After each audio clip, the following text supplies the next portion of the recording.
Well, hell yeah. Welcome to the Center for Indigenous Midwifery's podcast. Our mission is strengthening community by honoring, supporting, and reclaiming Indigenous midwifery care and culturally centered family support. For more information on our programming, visit indigenous-midwifery.org, find us on social media, or tune in for a live Zoomcast offered each month. Thank you so much for listening. Thank you very much for allowing me to be here and for Marisa to introduce me to you. I'm excited to be here. So my name is Stephanie Durande Rodriguez, and I also have, pregnancy loss stories that I've experienced.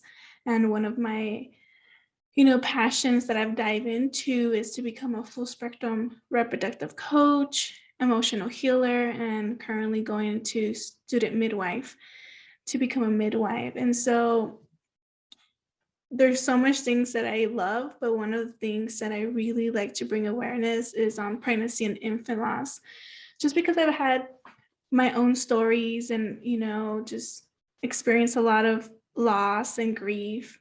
And when me coming to this space is to share my experience, and also sharing my process and how I'm reconnecting to my culture, which, at the beginning, I got really turned off of my culture just because me experiencing how my family was handling grief or anything that will call me Mexican or Native or Indigenous, that later on I realized that wasn't truly the culture. It was very colonized and very Catholic and Christian oriented, and and it's okay to believe in those religions and that belief. It's not that it's wrong, it's just it didn't fit right for me at that situation.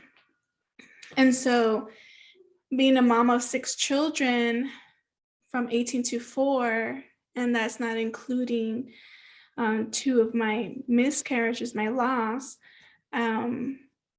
So I would have had 8, if I kept the course like this, but has realized that I would suppress grief, didn't know how to truly process.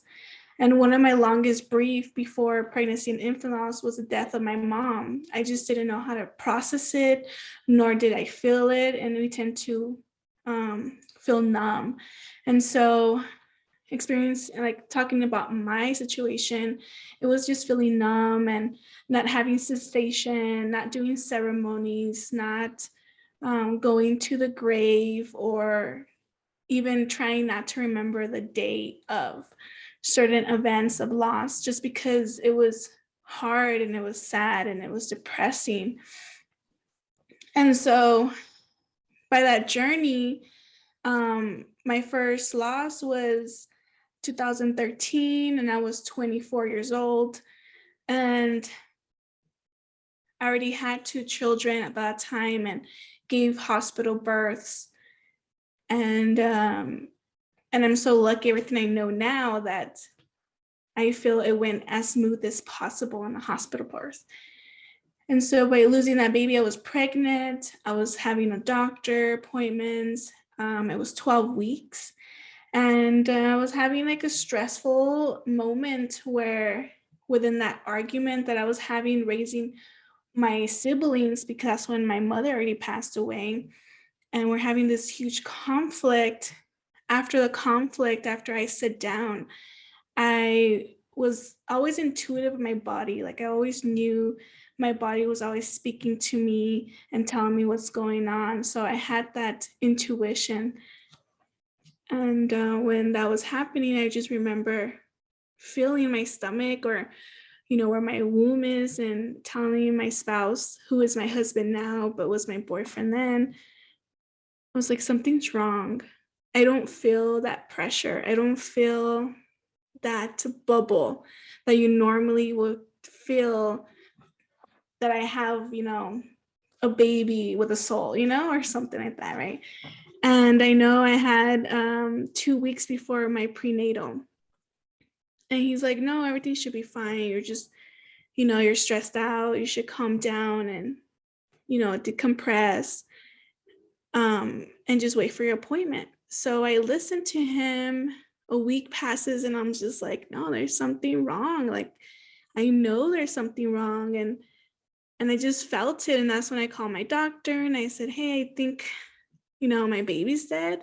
So I need a checkup. And, normally we, as a professional, you just don't want to be like, oh, really? Maybe you're right. They always try to calm me down. Like, well, let's see. Maybe it's not. Let's see what's going on. So I'm there. They're doing an ultrasound. And the doctor's like, okay, well, let me get someone else to double check. It's a specialist. And I was like, a specialist? Okay. And I was by myself. My spouse was at work. And it's crazy that every time I experience a loss, I'm normally by myself. And so we were there and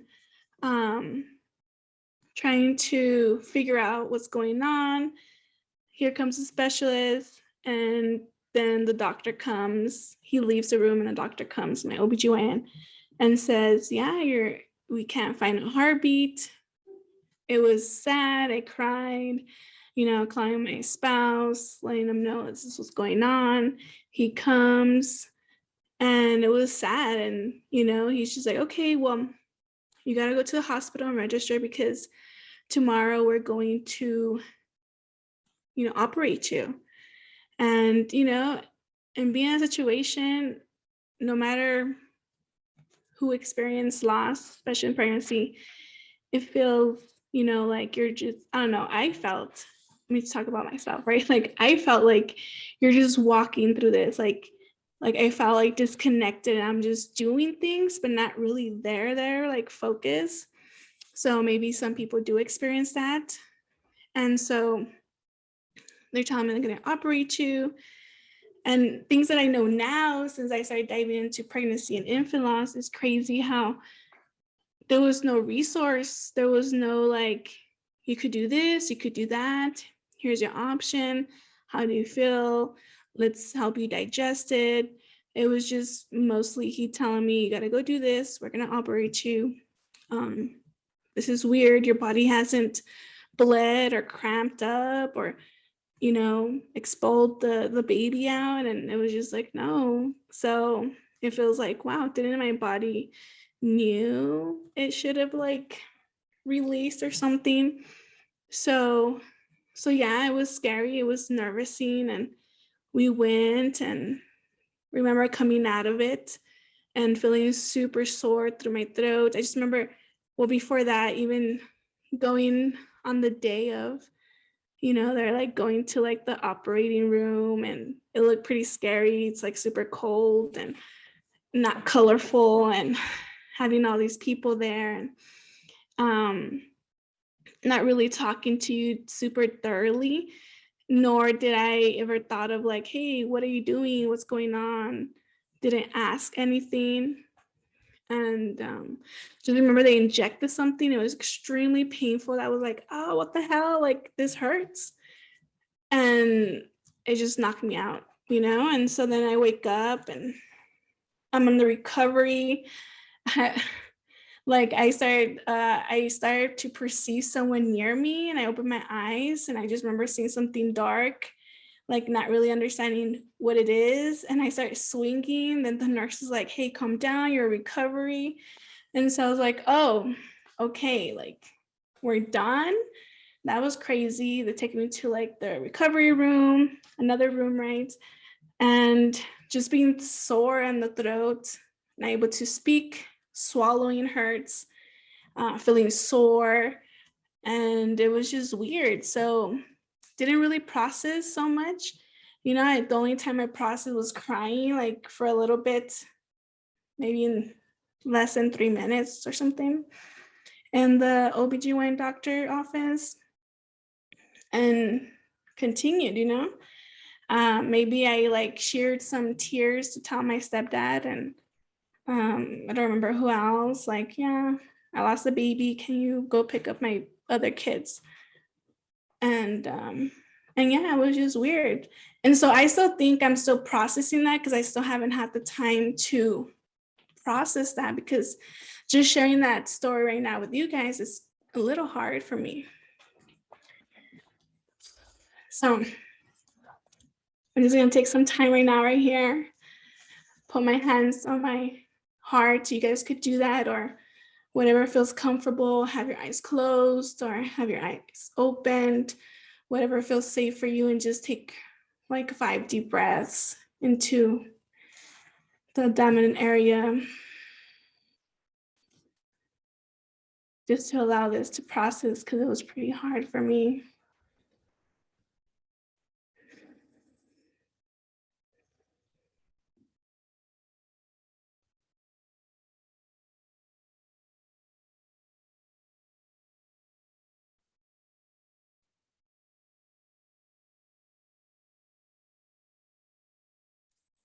I wanted to like have that holding space for myself there, and thank you for letting me share that and allowing me to hold that space for myself. And so yeah, it's just, I think I was so easy to put many issues in my life, even childhood and growing up, into this box, like save these emotions for later because I have other children.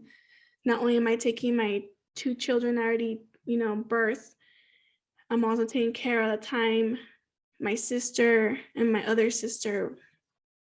So I already had like 4 kids at the moment that I was taking care of. And so it was more like I just gotta like continue life. And didn't do any ceremonies, didn't do any church thing, nothing, just continue with life. So that happened, right? So I was a little bit numb and suppressive in that. And then my second story, which I feel more comfortable sharing because I feel I have processed it, which I felt was more traumatic for me. And it was at 2016. I was 27 years old, and right now I'm 33. So you can have that timeline. And that one's a little bit traumatic. It was traumatic, and I felt guilty at the time because I already had,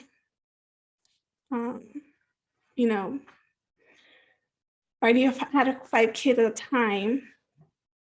And one of my sisters, the middle sister, wasn't live with me. So I had 5, a sister, my son, my daughter, and 2 daughters. And so when I got pregnant, I wasn't ready to be a mom again, and I felt guilty for being so upset and miserable because I felt I was like being depressed, and I was irritated with the world, and I was super overweight at the time just because I already had so many kids and I already felt like a lot. And then knowing that I was pregnant was like, gosh, this is horrible. Like, what the hell? Why did I allow myself, or why did I know enough or to prevent it or whatever? And, negative thoughts have happened where I was like, what if I just have a miscarriage or something? And then I'm like, oh no, that's horrible. That's like, why would I think like that? I'm like, Stephanie, why would you think like that? It's like so ugly to think about when there's other families who want babies, and then you're over here having babies like nothing, and you're so ungrateful. So I always carried that guilt for the longest time because I was like, man, I'm so horrible person. And I think those thoughts are normal, especially when you're, I think Satya, she's now 6 years old. At a time when I got pregnant, she was only 3 months. So I was still very early postpartum. So I do believe I was going through this really tough postpartum. And normally we sometimes go into these dark circles and dark hole where we think very negative things. And what if I could just escape? What if I just maybe abandon my children? And they're not something nice because we're put this like idea of what's a good mom, what's a good person, we got to fit in this box. We got to do these checklists. We have to be on top of our house, be on top of our children. And if we don't do that, we're just bad. We're horrible, right?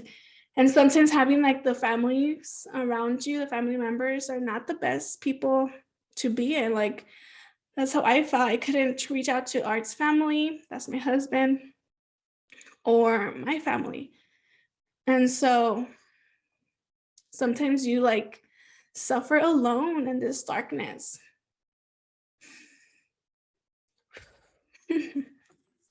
And so yeah, this is like intense stuff, and it's okay to cry, it's okay to process. And even though you still process and you're constantly always releasing, you know, you're always gonna feel certain things. And so yeah, so it goes on. I'm probably gonna hit like 13 weeks. And then I started having like cramping and a little bleeding. And so I was like, okay, maybe I should take some raspberry leaves, because I happened to one of my pregnancies, which is Lydia, who's 7 years old, and everything was fine. And I remember it was like already late of the day, and I was like, no, telling my husband, because he's my husband at the time, if I wake up and I'm still cramping, then I'll go to like the not the ER, but like the urgent care. And he's like, okay, sure. So I wake up, I know I have these little babies, the other kids are going to school, still feeling cramping. And I was like, man, I'm feeling cramping. There was no bleeding, but I was feeling like a little crampy. And by that time, with Lydia and Satya, I had home births, like I experienced home birth. So it was just like, okay, this is getting a little strong. And so I called Art's mom and says, can you take care of the babies while I'll go to the emergency, because I kind of feel like something's up. And she said, sure. And I don't think she knew I was pregnant, because I wasn't sharing, because it was like until 3 months. If I pass 3 months, I'm going to tell the whole world. So it was only me and Art who knew. He's at work, and I'm telling him, like, I'm having cramping, I'm pregnant, and I'm not feeling good. And so they take me in, they put you where like I always forget the triage, there you go. They put me in the triage area, they're checking everything, they're like, okay, here's the wheelchair. When the wheelchair, I stand up to sit there, I felt something fall, like on my underwear. And I was just like, oh my God, I think something just fell, like maybe it's my baby, you know? And they're like, okay, we'll sit down, let's take it to a room. So I didn't really want to sit on it. So I'm like leaning, and they're rolling me to the room. And then they take me there and they put some pads on the floor, and I start removing my clothes, and I see like a pouch.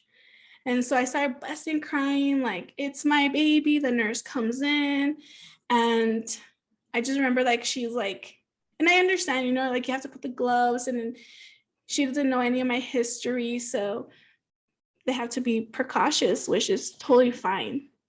I get it.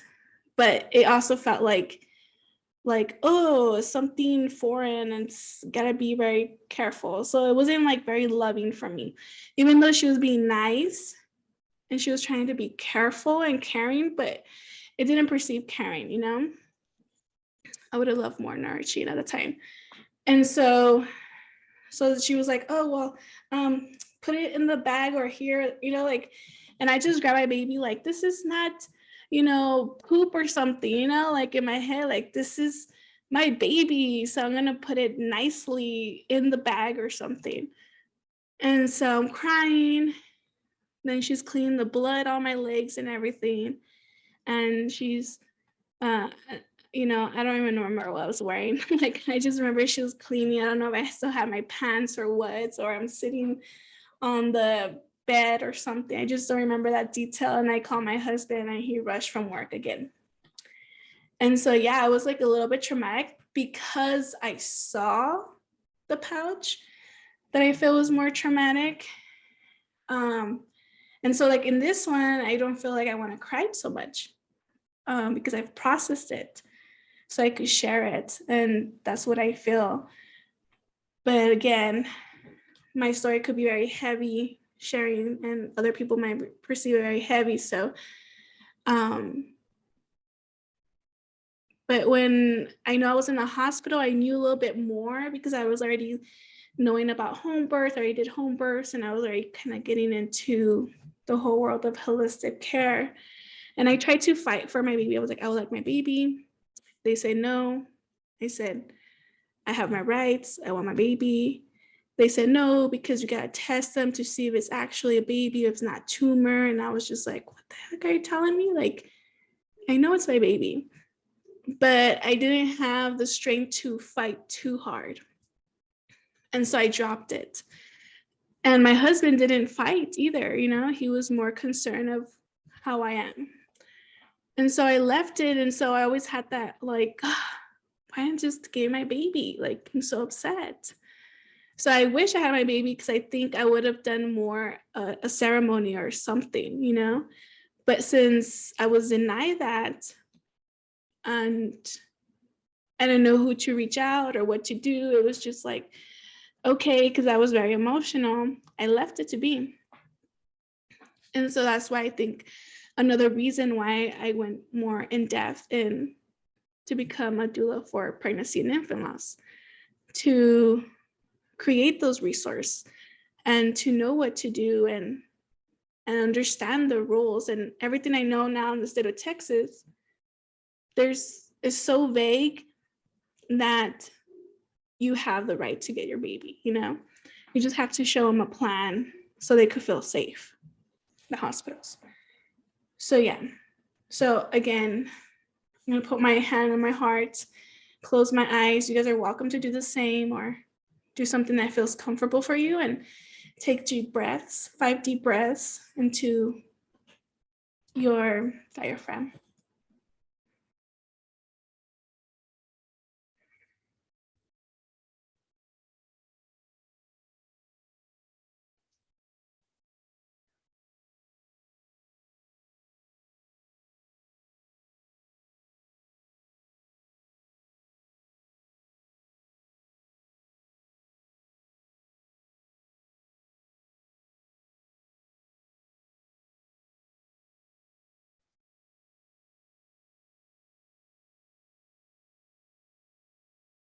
Okay. Thank you for allowing me to take a moment here and just like analyzing what I experienced prior to the first story and this one. I was more shaky in the first one and I could feel a lot of energy within my body. So I think that was helpful to do that. Okay. And so now where I'm at now, you know, I've gone into more about knowing about racism and knowing about, you know, the systems and how, you know, there's things that get colonized into uncolonized stuff, even like health and hormones and just like the whole overall women's health. I started like diving into more of my history and, you know, asking around on my family member.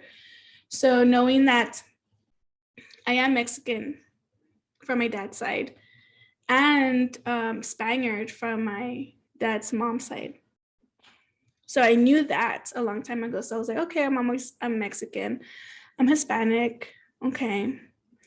And the beginning of this talk, I said how I got turned off from being Mexican because, you know, we were Catholic and just the way people acted within Catholic, and my dad's Christian, the way like the pressure and the way they just, you know, come to me to be a certain way, it was just very not welcoming and I just didn't like it. So it wasn't for me. And so yeah, so I got turned off.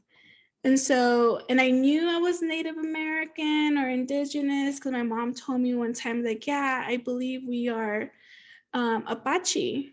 And her dad, he's from Tiguas. And here in El Paso, there's Isleta all Tiguas. And I was like, oh, interesting. But at the time, it never like got me super intrigued because in my mom's side, it was never so much spoken of or talk about rituals.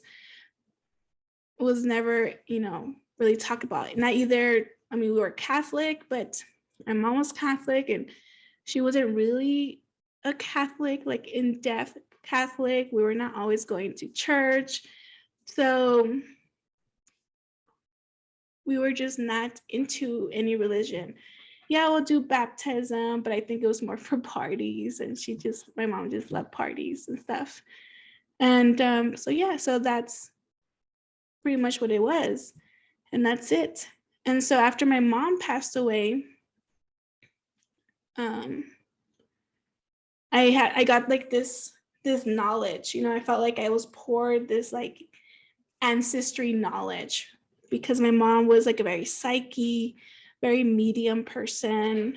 She's able to like perceive people's pain, and we could be driving and she'll be like, that lady is suffering, she carries her pain, so she could feel a lot. And I tried to understand her, but I never really truly understand her until she passed away. And all the questions I used to ask her about this like energy perceiving and seeing things that you can't see with these eyes, it just like fell on me. It just felt like something was taken away. And I understood everything. I don't know how to explain it, but it's just really weird.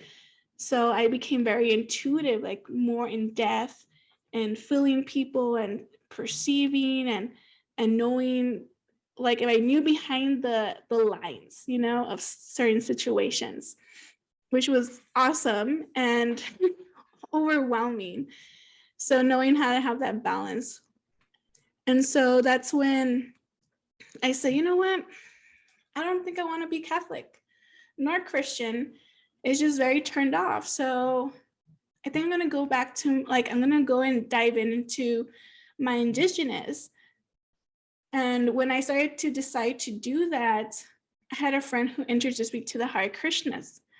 So I said, okay, sure, because I was getting into like the holistic stuff. And yeah, I got into the holistic stuff and I got introduced to the Hare Krishnas.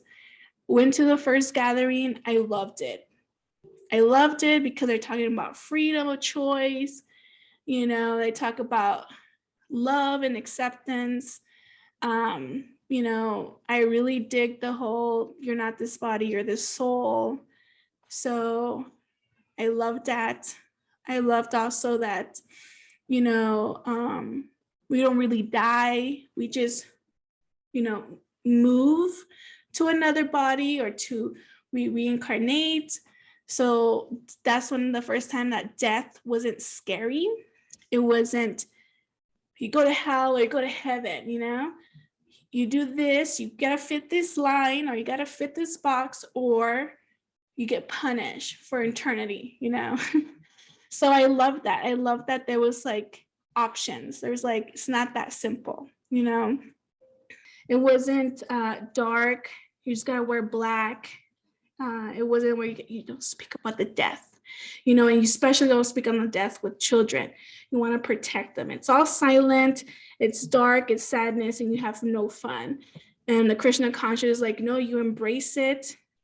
You pray, but you pray with chanting and with music and community, and you help them to move on to a better life, where they're going to reborn or they're going to go back to Godhead. So I got so into it and I've been, involved in that movement for like 13 years, almost 13 years. And so this year I really have dived into reconnecting to my culture. And so that's where I got into again, like, what is the true meaning of death and being a Mexican, and And that's when I started learning about more about the Dia de Muertes, which I knew, but I never like give it importance. And it was really nice knowing how it actually comes from Aztecas and the Mayans, and how they've been doing this for many years and traditions, and it has a backstory.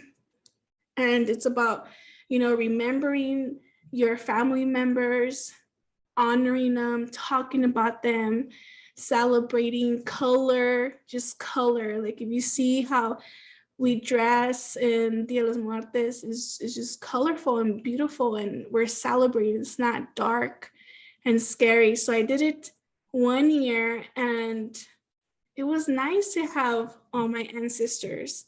It was nice to put an ofrenda, an altar for my mom and my grandma. I put my other, like great grandma, everyone, but I think them too were like, it was really special for me. I even cried, and I was like, wow, this is, I think, processing. And so I gave myself that moment to process those griefs that I haven't processed for 5 to 13 years, because they all, my mom passed away at 38 years old, and my grandma like barely turned to 60. So they died really young. And I think one of the reasons they passed away is because of trauma of violence. And so really trying to work and cut those cords of my ancestry violence has been really important for this lifetime. And so, just honoring Dia de los Muertes is nice, like you're just remembering, doing things that they like, celebrating their life. And so that was nice to know that that's what Dia de Muertes, like just honoring and celebrating versus, it's just sad and dark. And so if you're like me, who's interested to reconnect with your culture as a Mexican from Mexico, Dia de los Muertes is one. Another one is Dia de los Todos de los Santos. And that one is a mixture of a lot of cultures, where in Spain, they also believe, because they're Catholic them and Christian oriented from there, where it came and migrated over here in Mexico and the US. And this is where a lot of like colonizing and take away people's belief. But one of the things that was accepted and still allowed was Dia de los Santos, because Guatemala also believed in Dia de los Santos. But even like Dia de los Muertes, like all that was accepted just because it was close to similar in Catholicism. And so this is where a lot of like Mexicans are now incorporating being Catholic. And so I think that's where it was a little bit more tolerable, that ritual, that belief from indigenous were not taken away, because it matched a little bit to the Spaniards and the Europeans. And so when you go to Guatemala, they celebrate it every time, and they do kites, and they have different stories around that. On the kites, it could be like remembrance and supporting women's rights and protecting children. And it's also related to honoring the death. Now in Catholicism and like in Spain and Europeans, it was more into like, this is what the Bible says, and it's more whoever got baptism, they're saints, right? Or who's following the rules of God are saints. And so that's where they kind of mush it. And also in Guatemala, they have like this huge festival, and they get together. It's like a whole community, and they have like these huge feats of paper, China paper, where they put art of their traditions, and they have a beautiful contest, and they're celebrating and flying kites as remembering their family members. So again, that's something similar, which I was like, oh, kind of similar, like Hare Krishna, and colorful, celebrating, being community and remembering and allowing the soul to pass. And so you're using like fire, they're using candles, fire, using music, using flowers, food, water, using all these different elements. And so, and then I started diving more into like indigenous, right? So since I haven't been able to connect with Apaches or too much Tiguas yet, I'm still like in deeper discovery in there to connect to some tribes, to learn more about them. But everything I've learned so far, it's as ceremony. So I do some indigenous inspired ceremonies where they use sage to allow the soul to continue passing on, to go back to the creator. And something I thought was beautiful was like when a child is born, normally elderly, of the community are observant, like what is special, what's going on at the time of birth, what is more, like what pops up in their mind or their eyes, what do they pop up and see in their surrounding. And this is where some natives have got their name, because it could be like a deer passing or, the eagle or something, a smell, something happens so significant that that's where they get their name. And so it got me to think like, maybe I'm not able to do something. I didn't do anything at the time of my loss, but I could still, do remembrance and honor them right now by, saging my room or my house or the area that I want to give this like ceremony to my baby loss, my babies that passed away, and chant and do music, because so does natives. They do music and chanting and drums and doing fire and friends that are from Navajo, they will do fire for 4 days. And then in the old times, they used to get together to help the passing of the death, until like, tremendous diseases will pass and they get scared. And so that's like the fear of being around death was scary. But before, it will be also like ceremony and community, like all these little cultures that I'm experiencing. Dia de los Muertos, Krishna consciousness, Dia de Todos los Santos, indigenous, right? So it's all about community. And so, still honoring and this is where like intuition comes. Like we do know what we need to do for our baby and to honor our baby's death. And we do know what we do need to help us process. And so by putting a candle, doing a music, writing a song, putting flowers, decorate, celebrating the time of a story that they help us to, what they brought into our awareness at the moment.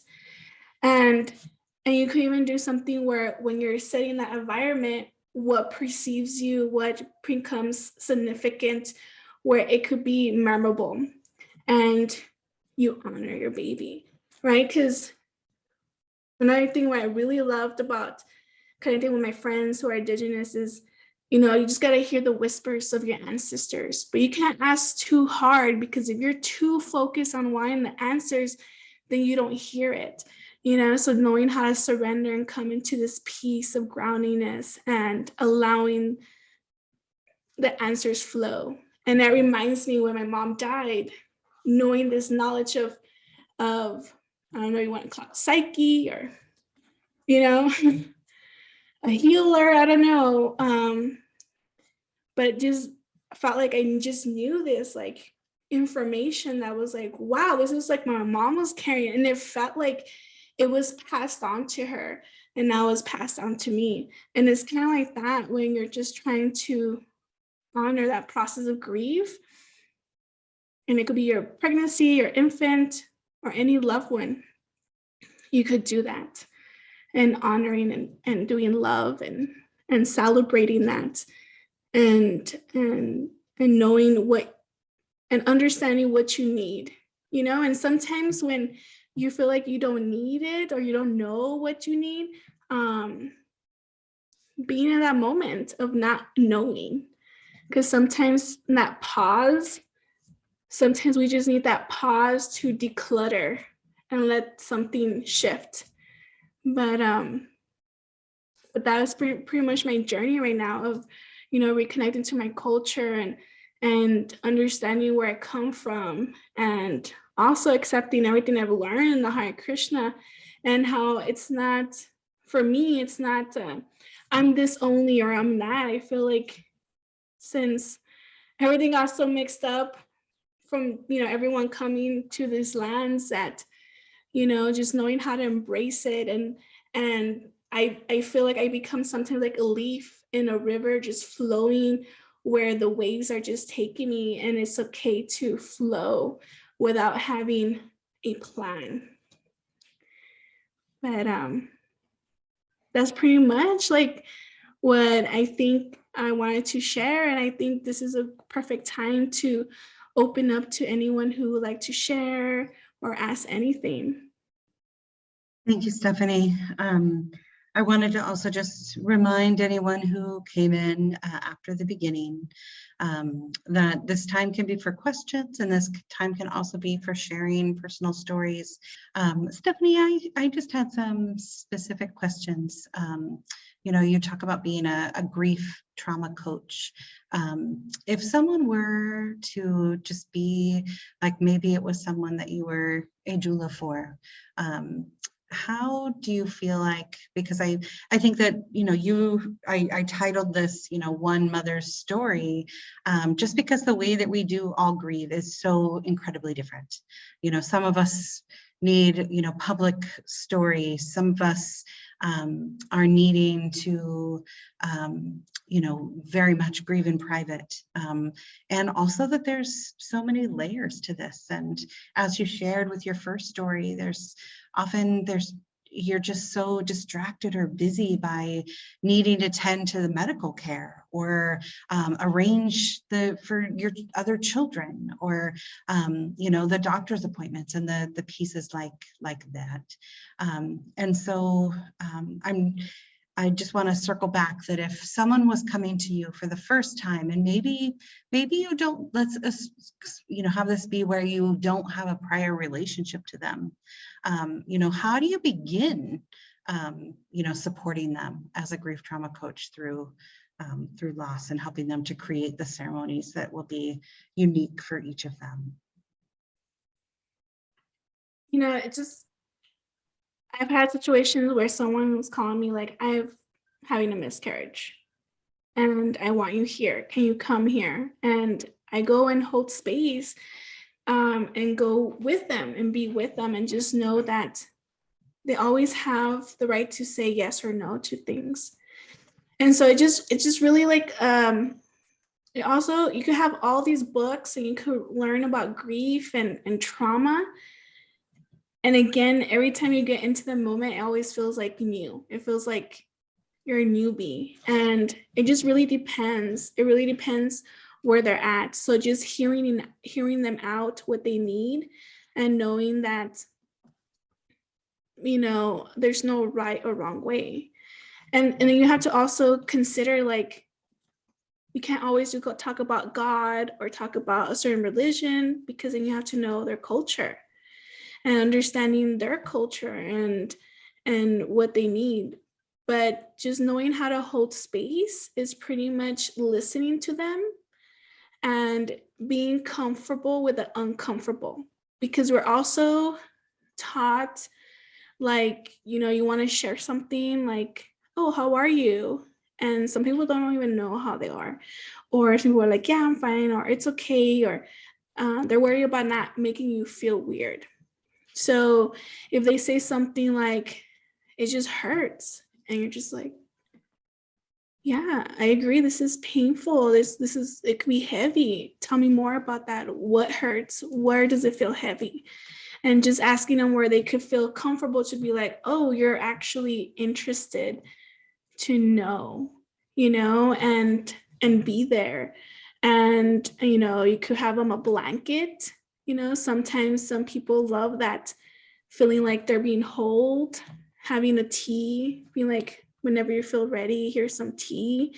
And, just sitting in the quiet, sometimes just sitting there in the quiet for them until they feel like they want to open up a little bit. Because, there's always like 12 steps for healing trauma, or, like, and, it's not always that way. So every time they share something, listen to them, repeat what they're saying in a way that don't sound like you're a robot, and even ask more questions on what they're saying. So if they quickly pass something that feels heavy or hurt, you want to ask, like, oh, I hear that you're saying this, this hurts or this feels heavy. Where does it feel heavy? Tell me more about that. And then they might open up more and discuss about that. And if it feels extremely heavy what they're sharing, you could just hold space and walking them, if they would like to, deep breath, like, whoa, this was heavy, and thank you for sharing. And if you feel welcome, I would love us to take like 5 deep breaths, because then that's also helping energetically to allow that feeling that we just felt, that vibration, to continue shifting, versus we hold it, because then that's where it becomes block emotions. And then so many things could happen when block emotions, and then it's a certain frequency that has to go somewhere, because energy can't be destroyed or created. And that's where, like, you have these overlay of different frequency with similar frequency with the organs, and creates, disruption. And so that's where I feel that is the best way where I hold space for someone who reaches out to me, is just, being where they're at. Yeah, and I think something you said just made me think of that sometimes it can be helpful to just, for these situations, especially when there is so much changing dynamically with the physical, that like, where does it feel heavy?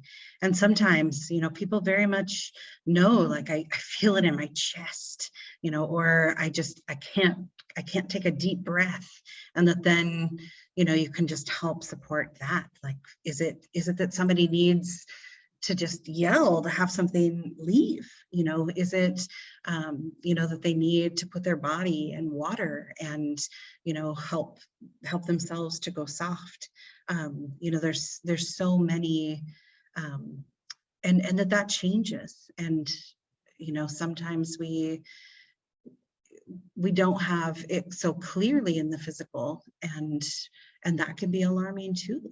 To just, your body is healed, your body has moved on, but your heart is still feeling the heaviness that has been there.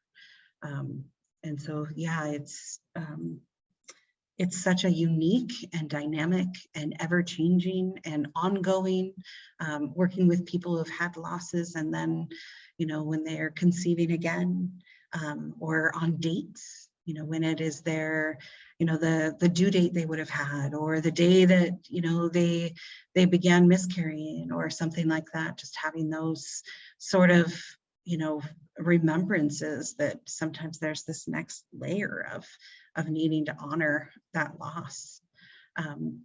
And I also loved the vulnerability you shared, Stephanie, and in talking about, that we can have different guilt, like that you didn't want to have that a pregnancy at that time, and how we can really carry complicated feelings, of not feeling ready, or just feeling overwhelmed, or having second thoughts, or all of those things are so normal. And if we have those and they move through and we continue with the pregnancy, it's a different experience, as if we feel those things, and then our baby is no longer with us. We can feel so many different things. And everybody has such a unique spirituality in this way, I'll just share that I constantly am just feeling like I bring in this feeling that there are no, that our babies choose us, and they choose when to come, and that can also be even, whether those babies leave early because of a miscarriage, or we say goodbye to them, and they are no longer part of our story because of a choosing to terminate. Regardless of those reasons, I believe that we're in a relationship with those spirits, and that's brought comfort to some people and comfort and not to others. That our babies choose when or how, and that we don't always get to understand the reasons for it. And it's often doesn't have to do with our life or how much money is in our bank account. It's things that are so beyond actually making earthly choices. It's about something so beyond us. And so inviting in these ceremonies unique to each person. Some people it is a saying goodbye. Some people it is a goodbye for now, but I really hope that you'll come back to me. And that there's different words that people will find in those ceremonies. And we cited several different ways. We don't often know the pain or what to expect, and that's an area of Stephanie as a full spectrum doula, and just of teaching our people about what these physical experiences are. Whether it is because they're not even sexually active yet, but just talking about this, talking about that miscarriage does actually happen pretty commonly. And then also just to prepare people after they know that this is starting to happen for what they can expect. It can be surprisingly painful, and it can be extraordinarily intense emotionally and physically. And a lot of people don't have that side-by-side support from a full spectrum doula or family member or healthcare provider or anyone to help coach and guide them through this really intense physical experience. Absolutely. I mean, I definitely don't believe it's like, like I say, like we kind of feel like, oh, sorry, I just threw this at you. And I think this is like why it's important to have these kind of spaces where it's like, yes, please share. And it's not throwing, it's more like, thank you. It's very brave to share, especially when we're sharing and, energy starts flowing and we get like nervous. Like I had like this huge like rush of energy of like, oh my gosh, this is a lot that I'm, relieving. And every time we think about those moments, like we are remembering the feeling of that memory, and it's okay. So that's just saying our body, like there's more to work on, and there's more things you could do of ceremony and honoring that time. And there's so many things you could do, like water, writing a letter, rewriting a story of like how would I love to be nourished at a time. And it's okay to feel scary, and we sometimes just react because so in shocking, like, oh my god, what is this? And we didn't have the guidance of like, this is normal, this is okay. And your body just reacted because that's what it needed to do to protect you, because maybe it was too much at the moment. And honoring how your body protects you and go, well, thank you very much for protecting this time. And I appreciate you. Or, I just reacted because maybe that I did needed that. But, it's never too late to honor your baby, even though, it went maybe that pathway. And, just really, honor that time. And, knowing like how I would have done this. Like, for example, one of the reasons how I believe I processed my second birth was because I had that huge guilt. And And I said, and I remember I was talking to a friend, it was like a birth story.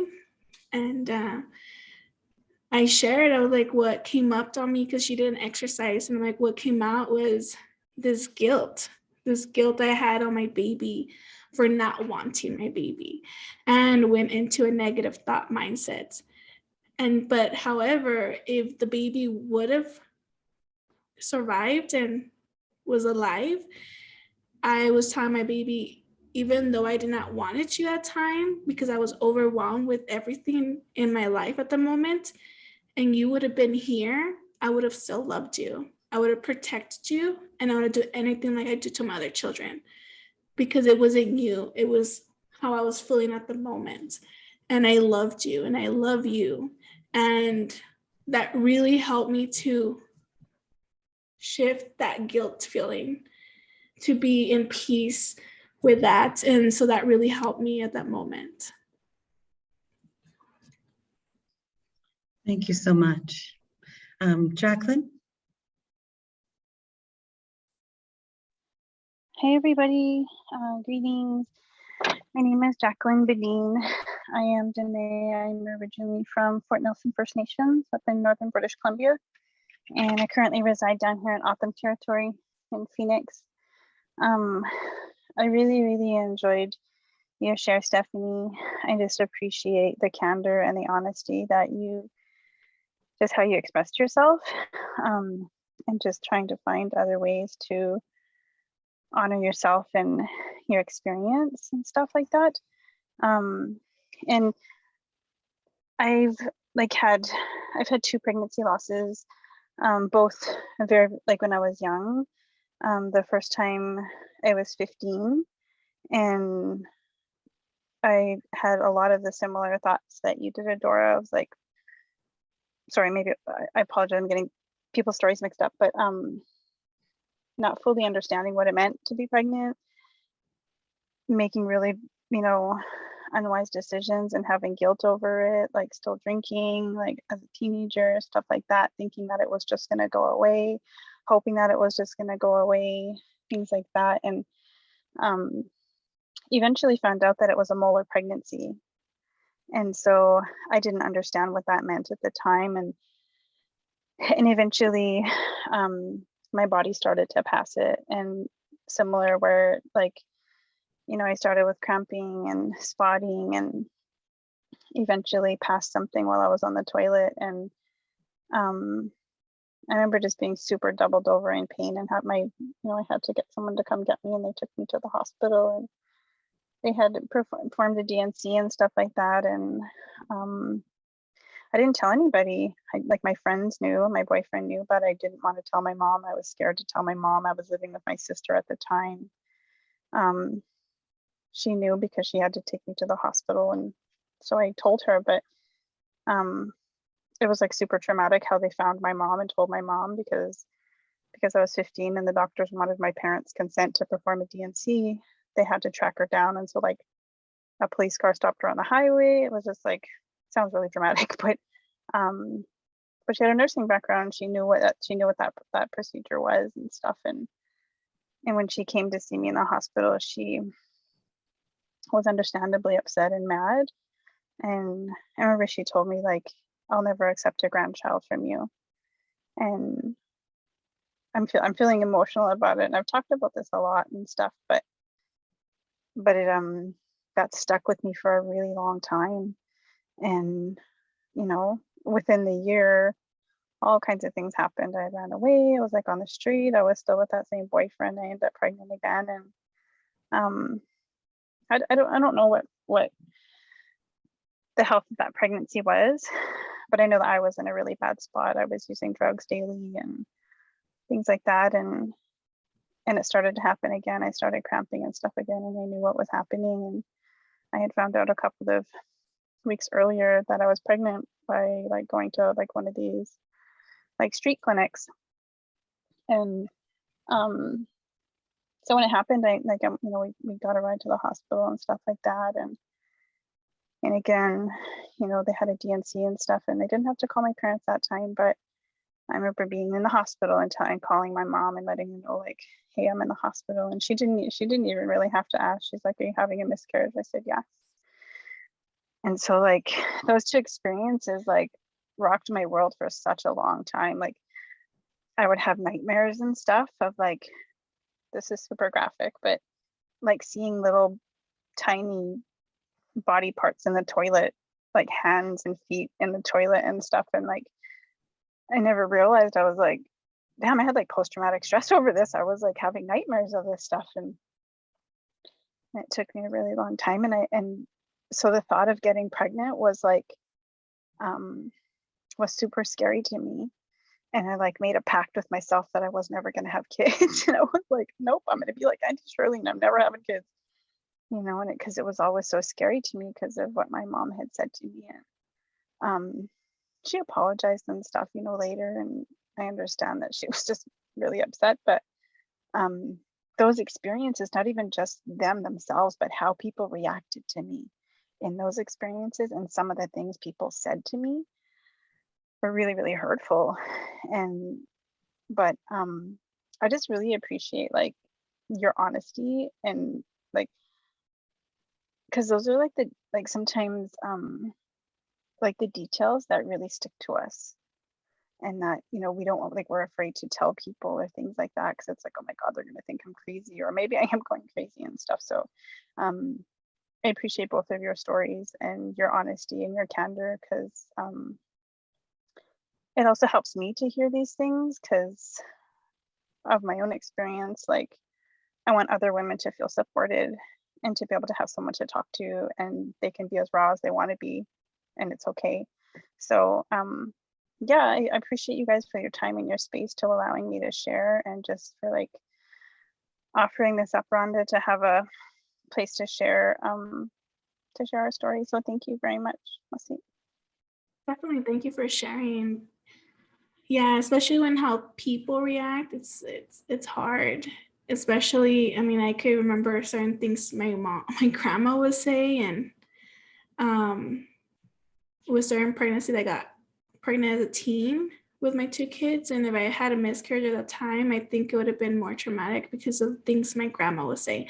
And I know she loves me, right? But I feel, again, it's that pressure where we are put as a being born in a woman's body is, you know, this is the right way, this is the wrong way, you shouldn't do this. And then those pressure and those traumas from other people pass down to you. And it's unfortunately this cycle sometimes, you know, keeps going, and it's never late to honor, you know, and really process and do that stuff. Like when Marisa was here in El Paso, I was telling how my husband wanted to like do this really cute thing to honor my mom's death, and that day I was like, I'm not gonna remember that. I don't want to think about it. And I was a little upset. I was like, why are you doing this? You know, like, you're not talking to me.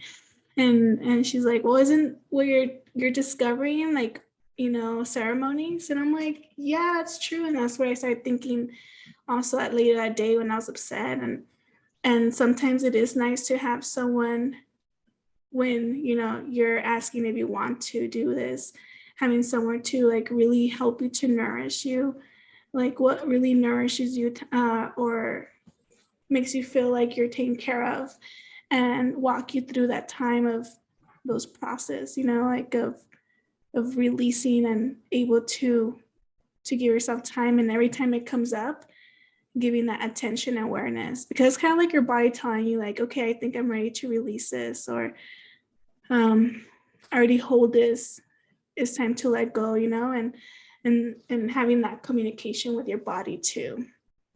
But thank you very much for sharing. And I could relate, and how people react is just very hurtful. And so thank you very much for sharing. Any closing thoughts, Stephanie? I just think it's really nice that you guys give yourself a time to be here, to be in this, you know, brave, you know, space. And I think it's normal to feel many emotions. And I don't think there's no perfect way, or there's a linear manner, and every birth story, if it's loss or giving birth, they're all unique and it always changes. And it could be even in a way that as more you dive into of celebrating, like my vision, like if I will ever have a pregnancy loss, it would be sad, but I will start thinking it as a way of celebrating and how to honor, my baby. As when someone is older, we are learning how to like do like Dia de Muertes, or like in the Hare Krishna movement, or even indigenous, how like they prepare and they do fire and they, love and do this beauty, because it's taught that death is not punishment. Death is, you're moving on to another pathway of your life where it could bring more peace and joy. And so that has created peace to me, of knowing that, of everything I'm discovering, which can be helpful to whoever feels that's comfortable, So, but thank you very much for allowing me to be here. Thank you. And, I think that, you shared about how, these experiences they were guides, they were teachers to you. They pulled you towards, wanting to seek out cultural traditions and ways of honoring. And I think these doorways do that. These doorways are teachers in so many ways. So for anyone on the who watches this replay in the future or anything like that, I want to just echo Stephanie that your experience and what it is physically and how it is emotionally and how it is from year to year and moment to moment is you get to have that. You get to just walk through it, let it teach you, let it be this guide for you to connect to the cultures, of your lineage. And if that feels challenging to you or is not bringing you comfort, that you find those ways to just bring in the pieces that are offering you healing, whether that is people and ceremony, or unique special prayers, or ways that you nurture your body, that creating a ceremony around you, to listen to what you need, and that you deserve to ask for support during these times. I think that's another thing, is just normalizing that, this is not just another day, another month. It is a major, life moment that needs to be honored, and more and more people are speaking up about their stories and sharing that. And I think that's wonderful. We're getting more and more connected to the fact that, it has not served us to live in this colonized way of detaching, from the death is a part of life. And so more and more people are choosing that. All right, thank you again for joining us. And yes, have a wonderful day. Thank you so much.